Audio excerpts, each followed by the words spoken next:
Good morning সবাইকে। Good morning বললাম কারণ আজকে আমি খুব সকাল সকাল উঠে পড়েছি। সকাল মানে ভোরই বলতে পারো।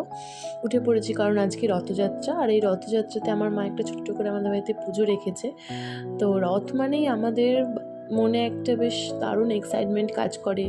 রথ টানা, জগন্নাথ দেব, বলরাম দেব, সুভদ্রা সবার মানে ওই রথের মধ্যে দেখা, এই বছরে ওইটা দিন যে রথের দড়ি টানা, মানে একটা দারুণ অনুভূতি, দারুণ ফিলিং। তার সাথে জিলিপি, বাদাম, এটা এটা যেন যত বড়ই হয়ে যায় এই আকর্ষণটা ঠিক কাটতে চায় না। বছরের পর বছর যেন মনে হয় এই নতুন, এই নতুন, প্রত্যেক বছর যেন একটা নতুন উৎফুল্ল আনন্দ দান করে, তাই না?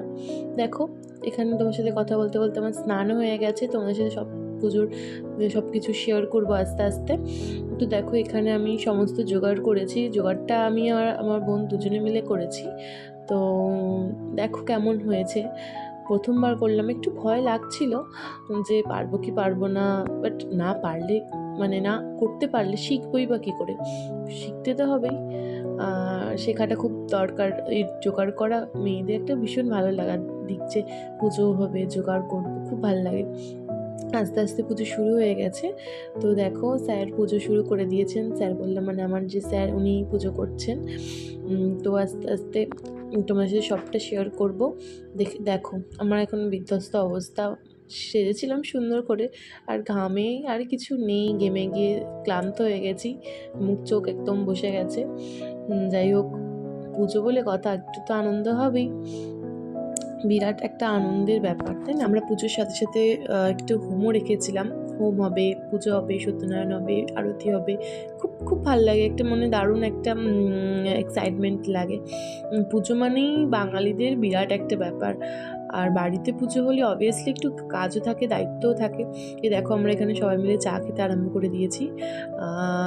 মানে একটু ব্রেক নিচ্ছিলাম আর কি, যে তারপরে আছে প্রসাদ বিতরণ। আস্তে আস্তে আমরা সবাইকে প্রসাদ বিতরণ করেছি। মানে সেটার ক্লিপিং আর নেওয়া হয়নি আমার। দেখো, বিকালবেলা আবার এখানে আমাদের রথও বেরিয়েছিল, খুব মজা হয়েছে। আজকের দিনটা ভীষণ ভীষণ ভালোভাবে কাটলো। আবার একটা বছরের অপেক্ষা, আবার সামনের বছর রথ হবে। না, আমার সামনের বছর বলছি কেন, উল্টো রথ আছে, বাট সোজা রথ সোজা রথ, উল্টো রথ উল্টো রথ। মানে একটা মানে উল্টো রথের সময় একটু মনটা কষ্ট হয়, কি এবার রথটা শেষ হয়ে যাবে, আবার পরের বছর হবে। আর সোজা রথ হলে কি হয়, হ্যাঁ উল্টো রথ তো আছেই, আবার দেখতে পাবো জগন্নাথ দেবকে। আর উল্টো রথ মানেই ব্যাস এবছরের মতন আবার শেষ, আবার সামনের বছর। আর এইখান থেকে আমাদের একটা মানে পুজো পুজো মা দুর্গা আসার একটা মানে ব্যাপার চলে আসে। যাই হোক, শেষ হলে আবার নতুন কিছু শুরু হবে। তো এই বছরের মতন খুবই ভালো কাটলো আমার রথযাত্রার দিন। তোমাদের সবার কেমন কাটলো বলো, খুব খুশি হব সবার কেমন কেটেছে জেনে। তো আজকের মতন এইটুকুই, টাটা।